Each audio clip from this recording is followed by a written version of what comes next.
Number 46. Pushing upward.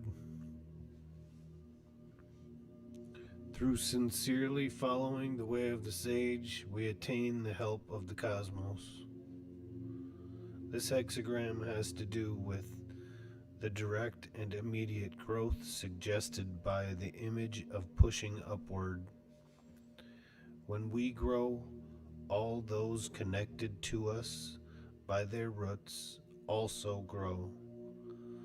By making a sincere effort to be resolute against our fears, by holding to the great man potential in others, by remaining tolerant and alert, we retain our innocence and push upward determinedly. We dismantle our barriers and defenses, our plans and ambitions. We carefully maintain our inner independence through each challenging situation. We yield to being led blindly by our teacher, the sage.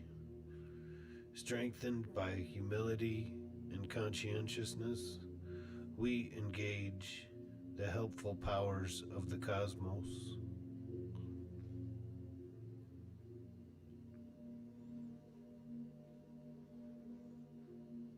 Changing line. Number 1. Pushing upward. That meets with confidence. We maintain spiritual fitness through keeping aware of our inner feelings and by keeping free of our ego. Such humility and sincerity invoke the help of the higher power.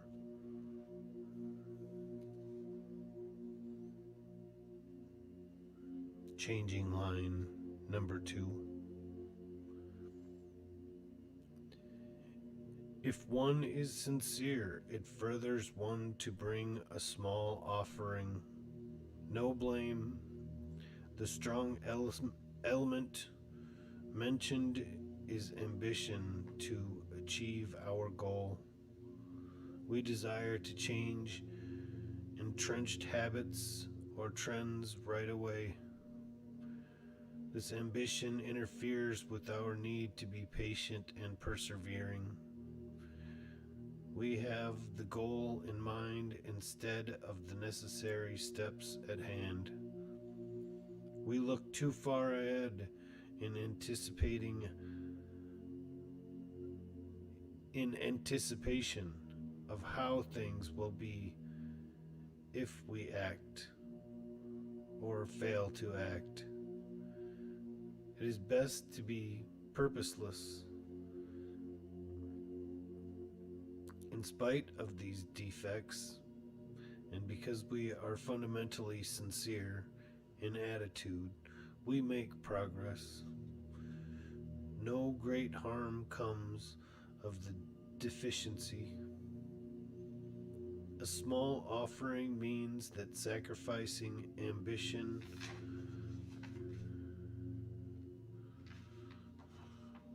would perfect our humility.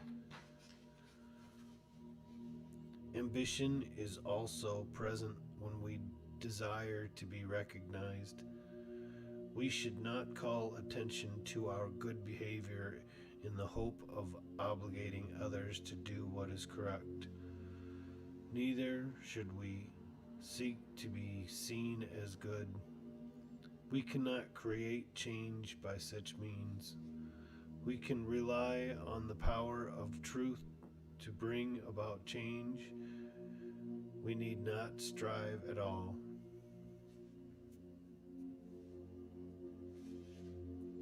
Changing line. Number 3. One pushes upward into an empty city. The empty city means that we push upward without obstruction. Neither good nor bad fortune is promised, because we are not free of ego pressures. We should not be discouraged. However, for further self-development, we correct this defect.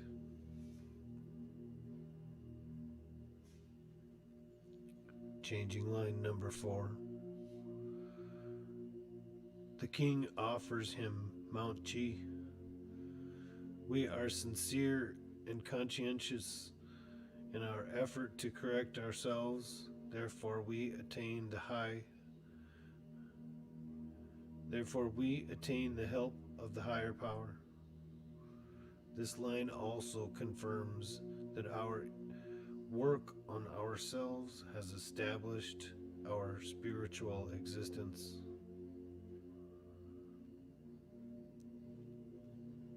Changing line number 5. One pushes upward by steps. Each step of progress is a separate entity, having its own beginning, middle, and end. Each step is small. The moment of influence opens, then closes. When it opens, we are free to advance.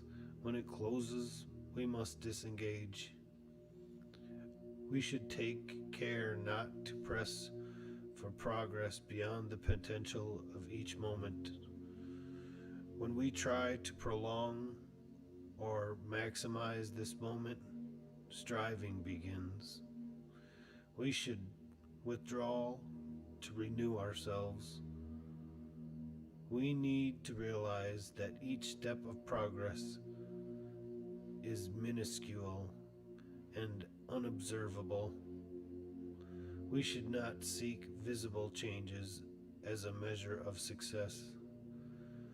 We will have succeeded if we have stood firm and correct during the challenges. Withdrawal does not mean that effort ceases. Returning to humility may open yet another opportunity to have an influence. Then we should try to be aware of when we will need to withdraw again. Whenever we seek to rush another person's development, our ego is involved. People must have space and time to digest knowledge at their own pace. We also skip steps when we, through reserve, we bring another person into a correct relationship. Then drop our reserve to enjoy the moment. Only when the other person has completed the many steps of self-development needed to guarantee his continued progress can we re-enter a close fellowship with him.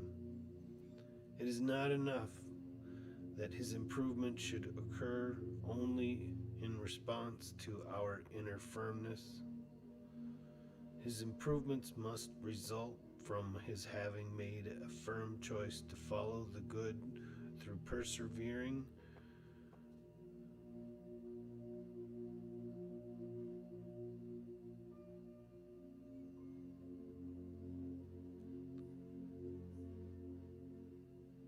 Forgive me.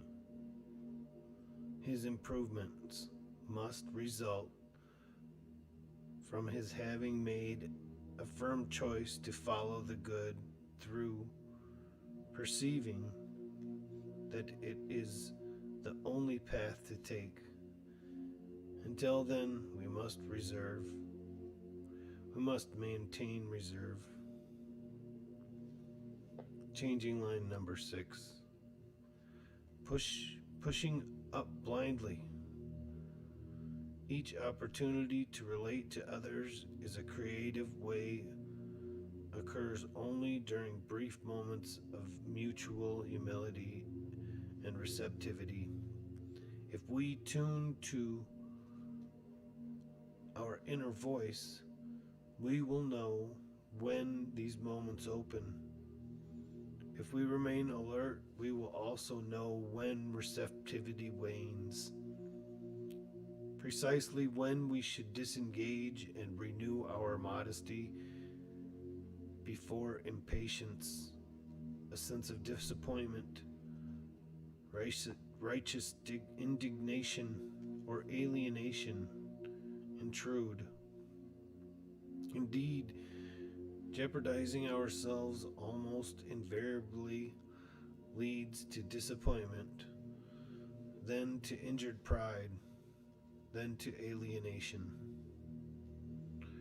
Our ego becomes involved. We are no longer are able,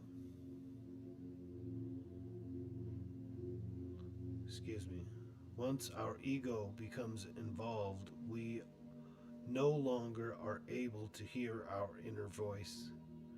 Ambition takes over, and we push forward, throwing ourselves away. Meanwhile, ambition arouses others' distrust and closes down the opportunity to have a good influence. In throwing ourselves away, we give way to anger, wounded pride, and alienation. Thus, our personality splits apart. We also need to realize that once we achieve advances, steadfastness is hard to maintain. We easily shift from caution to enthusiastic self-confidence. Self-confidence quickly turns into arrogant self-assertion. We should be content, therefore, with small gains, retreating after advances. Otherwise, we will act when we ought to hold back and speak when we ought to keep still.